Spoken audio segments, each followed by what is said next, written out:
કક્ષાના 76મા વન મહોત્સવની ઉજવણી લવાડ રક્ષા શક્તિ ખાતે યોજાઈ. ઉપસ્થિત મહાનુભાવોના હસ્તે વૃક્ષારોપણ કરાયું. ગાંધીનગર જિલ્લા કક્ષાના 76મા વન મહોત્સવ 3 સપ્ટેમ્બર 2025ના રોજ દહેગામ તાલુકાના લવાડ રાષ્ટ્રીય રક્ષા શક્તિ યુનિવર્સિટી ખાતે યોજાઈ ગયો.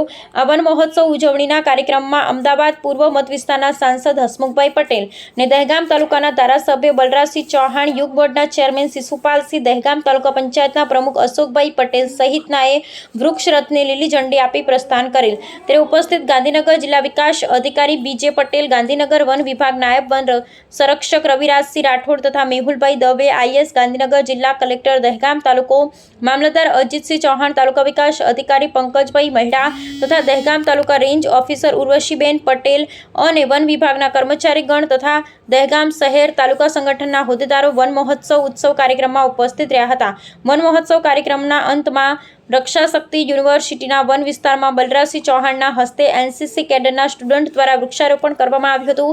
કાર્યક્રમની પૂર્ણાહુતિની ક્ષણોમાં ભાજપ સંગઠનના હોદ્દેદારો, મીડિયા કર્મીઓની સ્વરૂચિ ભોજનની અવ્યવસ્થા જળવાતા સંગઠનના હોદ્દેદારોમાં રોષ જોવા મળ્યો હતો.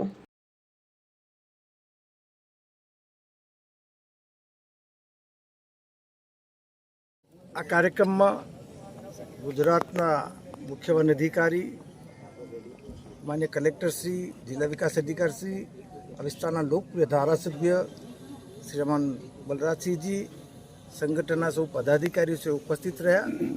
ખૂબ મોટી સંખ્યામાં જનતાની પણ હાજરી હતી. રક્ષા શક્તિ યુનિવર્સિટી ખાતે ખૂબ મોટા પ્રમાણમાં વૃક્ષારોપણ થાય અને એની પ્રેરણા લઈને સમગ્ર ગાંધીનગર જિલ્લામાં મોદી સાહેબે જે એક પેડ માં કે નામ 2.0 વર્ઝન આપણે સૌ ગાંધીનગર જિલ્લાના રહીશો ઉજવીએ અને આદરણીય શિશુપાલજીએ જે પ્રમાણે પ્રેરક પ્રવચન આપ્યું કે આપણી જીવન માટે પ્રાણવાયુ જરૂરી છે અને પ્રાણવાયુ ટકાવી રાખવા માટે વૃક્ષો જરૂરી છે. વૃક્ષો આપણે વાવીએ, ઉછેરીએ, એ જ અભ્યર્થના સાથે હું મારા મત વિસ્તારના સૌ રહીશોને વિનંતી કરું, આવો આપ પણ જ્યાં પણ આપ વૃક્ષ ઉગાડી શકો ત્યાં વૃક્ષ વાવો અને ઉગાડો.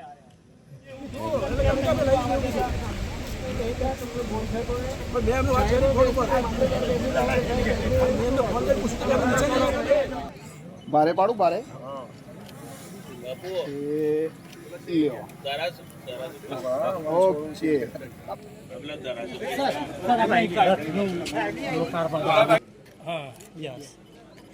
चलो ये सब बाजू ओके चलो